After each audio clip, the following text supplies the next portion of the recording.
Hey guys, welcome to my review series SOFHAB on Netflix, and once again, Rascal is joining me to review this week's series. Yay! Hello! This week's review is the Netflix K-drama comedy series Vincenzo, starring one of my favorite actors, Joon Ki, who you may know from Descendants of the Sun and several other amazing Hallyu series. The leader of the Italian mafia group Vincenzo Casano travels to South Korea in order to recover a massive bounty of gold left, which is hidden under a large plaza. The show switches between action, drama, to freaking dark comedy while he deals with the crazy residents of the plaza before the building is demolished. Yes, but before we start, be sure to like, subscribe, and click the notification bell to get updates on upcoming Netflix reviews. Yes! Oh, I was so excited when I found out this was coming on. And just in case, so you know, he's also appearing in a Netflix movie and another Netflix series. Right. But the only one we're going to talk about today is Vincenzo. Right. And this was really exciting to learn that this was an original series for Netflix. It airs in Korea and comes out the same day on Netflix that it airs in South Korea. Right. So each Saturday and Sunday there's a new episode. The episodes run an hour and 20 minutes each. So it's like each day of the weekend you get a mini movie. Right.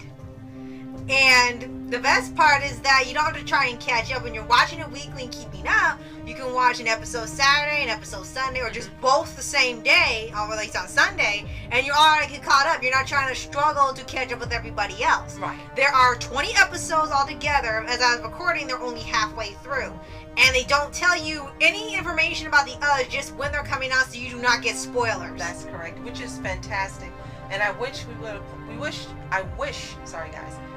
apply that to some of the series here, especially on Netflix. It's exciting not knowing what's going to happen. Right. You really are left in the dark because for some Sunday episodes, they may give you a preview. But when something really big has happened and there's a real huge cliffhanger, like for this past weekend, right, you don't know anything. They just ended with the Netflix end, and you're like, what? You're not telling me what's coming? You're right. Because they don't want you to figure anything out or to know anything. And it's a really exciting way to watch a series. They've got some really great actors in this cast. Everyone is convincingly whom they're portraying. The comedy is hilarious. The drama is fantastic. It is an MA rating, so there is some blood. Think about it. It's the Italian mafia, so right, there are some images, however brief, that appear here from time to time, but not every episode. Right. And the lead character, Vincenzo Casano, has come from Italy after his father's died. And as Rascal said, he's trying to recover this large billions in yuan of gold that is underneath this Buddhist temple that is in the plaza. And yes, comedy ensues when he's trying to figure out how to get in there to check to see if it's still there, if it's actually there, and you're given a hint that it's there because the leader, he says, I can sense Buddha beneath. Yeah. And there's a giant gold Buddha that's underneath. Yeah. And we're like, does he know? Do they know the gold's down there? Have they figured it out? But you can see all the wonderful expressions on his face when certain things are revealed, when certain statements are made. He's just fantastic in conveying whether he's horrified or angry or happy or confused. They all just come across without him saying it. Right. And definitely, here's the thing you gotta know for when you watch the first episode. When we first got into it, episode 1, we kind of thought it was just gonna be strictly action, strictly drama, just really that one theme. It wasn't until about 20 minutes in when he burned down an entire villa estate, and then it went to suddenly this woman celebrating somebody's birthday, and it went to comedy. And I was like, what? Wait a minute, you didn't tell us it was a comedy? And then we looked like, sure enough, TV comedy, like, okay, you went from this to that. And comedy, and yes, so it's all within the same show, but it works fantastically, and they switch between the genres beautifully. It flows. It's not like you've got this drama, and it's dark, and then suddenly it clumsily goes to the next genre. It's not like that. Mm-hmm. It flows so wonderfully that you're not even aware you're into another part until the dialogue happens and you actually start seeing what's going on. You go, okay, well, the mood has changed. Yeah. Also, we need to let you know that it is subbed.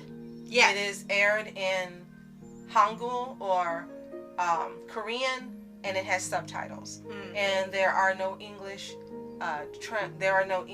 dubs available for the show. So you would have to really probably have been watching some Hallyu shows or Japanese shows or Chinese shows on Netflix and be able to keep up with the actual subtitles, because they do go fast, and they're as fast as the language that's being spoken, as it would be for us, for someone else. Right. And, we got into the show, very quickly. It was just entertaining from the very first episode. Within the first 5 minutes, I was hooked. It did not take, 3 episodes to figure out if this was going to be good or not. By episode 3, things were changing already. Mm-hmm. And it really keeps the pace going with the entire series. Even when they're switching between action and comedy, it feels like, okay, you just witnessed something really serious, and they give you some levity, and it's hilarious, and they go right back to it, so you're not just in a panic the entire hour and 20 minutes you're watching. Unlike here, they want you be in a panic for an hour and 20 minutes. What makes this show a standout is not only, as we mentioned, the different genres that are within the same show, and not only just the level of acting by the stars as well as the supporting actors. You've got some big names in here. What really makes it stand out is you are able to, the writers have been able to forge a connection between you and the characters, and it's immediate.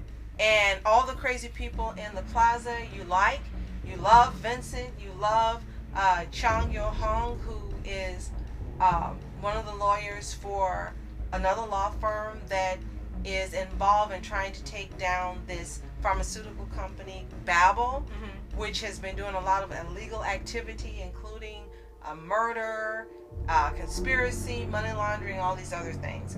But you actually like the characters. And that doesn't happen so often where you watch a show and the characters that you're supposed to like, you actually like. Right. And you're cheering for them, and you want everything to turn out fine. And another thing that stands out is the people who are the villains are really villains. These are no, sugar-coated villains or people that you can look at and go, oh, he's hot. He's a villain, but he's hot and I like him. Yeah, they've got a hot villain, but you're not going to like him at all. There's no way that maybe you can, but no. Well. The villains are villains, and they are hardcore killing villains. And there is no redemption for any of the villains within this series.